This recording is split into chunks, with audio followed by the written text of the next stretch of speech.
Hello and welcome. My name is Tracy McCarthy. I work for the Early Years Alliance as an Early Years Service Officer. And this is the first of 3 sessions all about reduce, reuse and recycle. Today's session we're mostly going to be looking at reduce, how we can reduce our energies, but also looking at fun-filled activities that we can do with the children and to support that.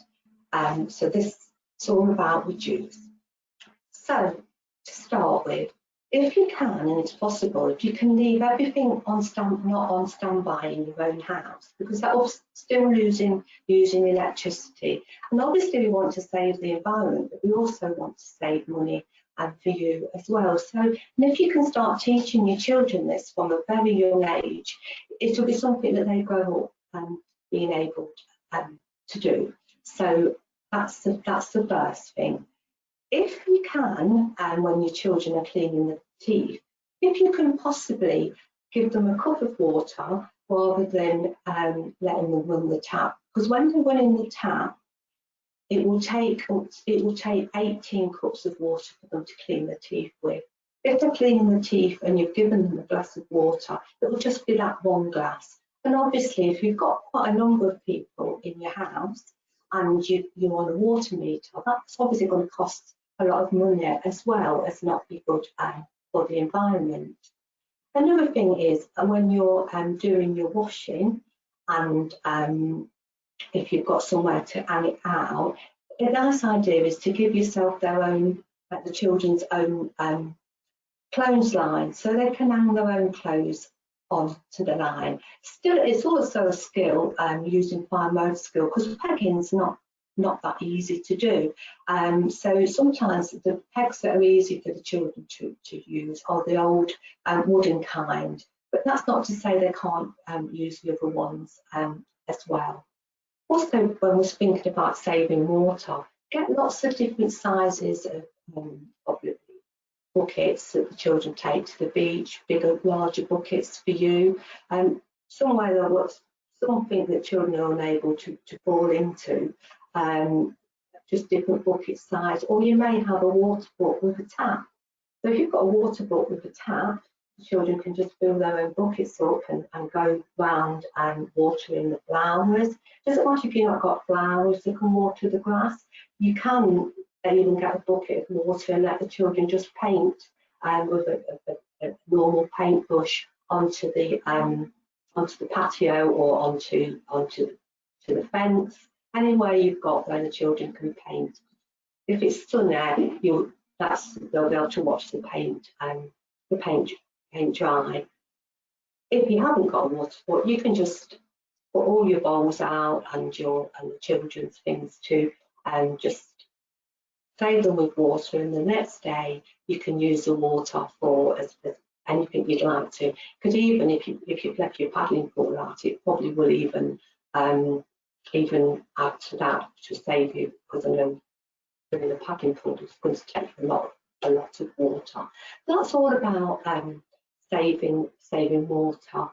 If you can walk instead of using public transport or cars, that's really useful as well, because you're saving all of the petrol and different things. And actually, for your children and for yourself, it's a lot more healthy to walk. I know sometimes it's very difficult when it's raining really heavy, but you know, if you've got a nice sunny day or a nice fresh day, it's nice to go and have a walk on the park, and you can collect things to make things from, or to do collages with. As you can see just here, I've made a little sort of wall hanging for children's bedrooms or in your kitchen or somewhere. I think it looks quite attractive. Just got a nice twig, just used some greenery from out my own garden actually. And I've got here something that's really nice, and that's I've just started to grow mint, and it smells beautiful, and when you rub it on your finger it smells. So that's something really nice and quite relaxing for the children to play with. And obviously the cones, and I've got some conkers just here. So that's the sort of thing that you can do when you're trying to save the environment by walking. Make it fun, and you may want to hop, skip, jump, just make it fun, because I know children get tired. So the more fun you can do it, the more likely that they're going to join in. So other things that we can look at saving is things that we use in the house. So if we're not, instead of going out buying new card and different things, if you use things like cereals, you can just cut the boxes up, or any boxes, you can just cut them up and the children can make collages with them. Now, if you've got if you have birthdays and different things, just use things like the old wrapping paper, which you can see that I've done here.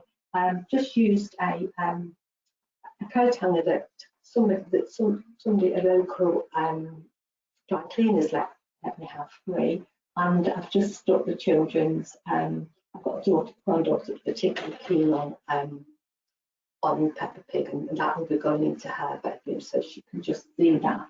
And she'll probably be making one of her own, and she'll be putting it out. She's only 2, so the finished product is not important. It doesn't have to be all neatly stuck like that, because it is their creation, and it's that creation that's important. So always remember as well that paper's got 2 sides. Please don't just let the children do something on one side and not. Obviously, if it's full of glue, they'll be able to turn it over. But if they've just been colouring on it, you can turn it over. Opening envelopes it gives you a nice different shape for children to write on. And these envelopes are obviously just from just you get. It was my birthday, so I got quite a lot of envelopes. I then also used the envelopes and I cut them up so that we could make collage. The children could stick it on. And there's different glues that you can use. You can use PVA glue, which you can buy from the most Wilkinsons and that sort of thing, or Pritt Stick. Children's scissors now you can get from most supermarkets, and there's different sorts of children's scissors that you can get. Masking tapes are also a very, very useful thing, and we'll be talking about that through the next 3 weeks. This is just some been ordering a little bit over the lockdown, so this is just some nice things that we've got, and lots of things that we can actually make with that. Things like I work for an organisation, and we've got a lot of envelopes that had come to us that had got our name here, and then there's postage stamp there. So I've just cut it in half. So you can draw on it, or you can use it if your children are practicing scissor skills, cutting out magazines. You can put what they've done inside there. Children don't have to use scissors. If you've got very young children, they'll find it easy to rip. And things like the sort of magazines you pick up in shops are easy to rip. And once you've finished using this, it can go into the recycling bin. So it's not as if you're wasting, you're wasting that. It can still go. You can make shakers out of. This is an old coffee tin, and just put the lid on, and I've stuck some paper around it. So that again is giving you a musical instrument without you having to go out and buy a new one. Moving on to these plastic shakers that I've got here. Now this is, I've done 3 green bottles, because again, depending on your children, you could do 10 green bottles, and depending on their ages, they'd be able to sing that. Or the children that I work with are very young, so I've just done 3 green bottles. So you could sing 3 green bottles hanging on the wall, and with 1 green bottle. So you could sing using one of these plastic shakers that I've made. So 3 green bottles hanging on the wall. So you've got a shaker to sing with, and you've got an activity. And these shakers, this is just coloured rice. Obviously, you don't have to use rice. You can use anything you've got around your home. Would just suggest that if you've got very young children, that you put some glue along the lid and put some masking tape around, because it could go all over your floor. And there's lots of science involved here, because if you roll it, you'll see that something will stop at certain stages. There's lots of talking to do for young children. If you want to use any of these as skittles, you can make yourself a ball using newspaper, rolled up tight newspaper, and then I've wrapped lots of masking tape around it. Now, I'm thinking if you use it in home, it's less likely to cause less damage. So obviously you can use any ball that you've got, but I just thought that was an easy one to look at. Also, if you're thinking about doing playing skittles, if you live where there's quite a few ocean factories where I live, they'll gladly give you these cones, and these cones can be used for so many things. You can use them as skittles. As with all of these, though, you can use as like an obstacle course. So it may be, if you've got slightly older children, you can say they've got to hop round to and then jump over to. So it's making like a little obstacle course in the garden or in your lounge or wherever you've got space. Or you could take a couple on the park with you, just to sort of give the children a little bit more to do. When you're purchasing things like things that your children can make cups of tea with and tea sets, often think that you can always buy wooden things from and silver things from charity shops, and they'll last a lot longer. And these different cups, if you put another game you can play, if you've got 3 small cups, you can put like a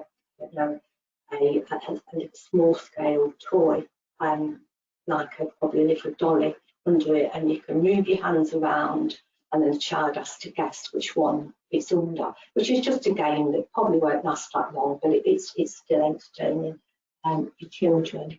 Again, looking at cardboard, I've done some one-to-one correspondence maths game here. So I've got one a piece of card with the letter 1, and the child can put the peg on it. These are the pegs with the metal things, and I've also got a selection of pegs here. I've got the pegs that haven't. They're probably a little bit easier. You can also get the wooden ones. If you can get into B&Q or shops like that, if they've got things like these and they're finished, they'll gladly give them to you, because there's not a lot they can do with them after, because they normally come full of chains and different things, and that's a nice thing for children to roll around the garden, take up very little space, and again, when you finish playing with it, you will be able to recycle it. I've also got here cooling jar, and these are pipe cleaners. And as you can see, they're very, I'm sorry they're glittering, this is what I've got left over from Christmas.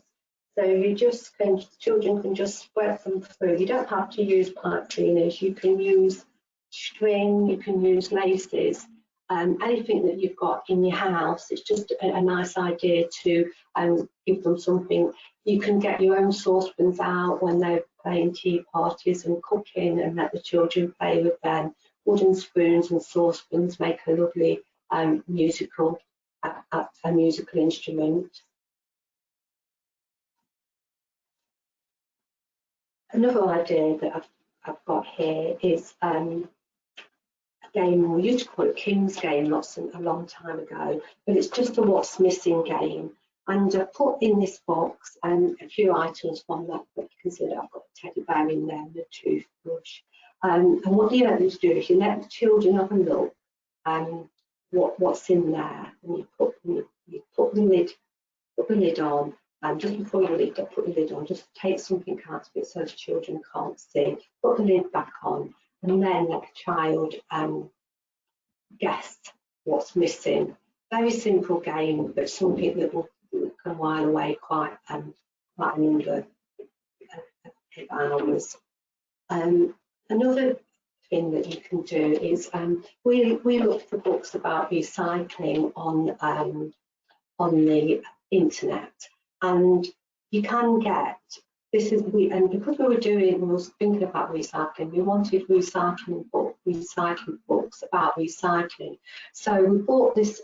We've got a couple of recycled books. One's called George Saves the World in a Day, which is a lovely book, and this one's called Things I Can Do to Help My World.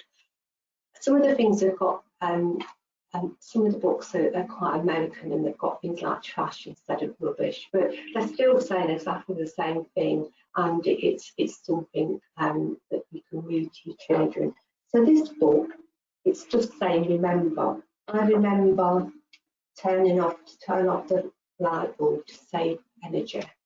So any of the lights on, and if you can, and you can use the bulbs a longer life, that again will save you energy. It's about turning off the tap and so forth, putting the rubbish out, and ensuring that we feed the birds during the winter. So I hope you've enjoyed the session, and I hope you've got lots of ideas. Obviously you can re-watch the YouTube video when you want to. If you need any other information, please go on to our Family Corner website, where there'll be lots of other really useful ideas. And I just look forward to seeing you the next time. So thank you very much. Thank you.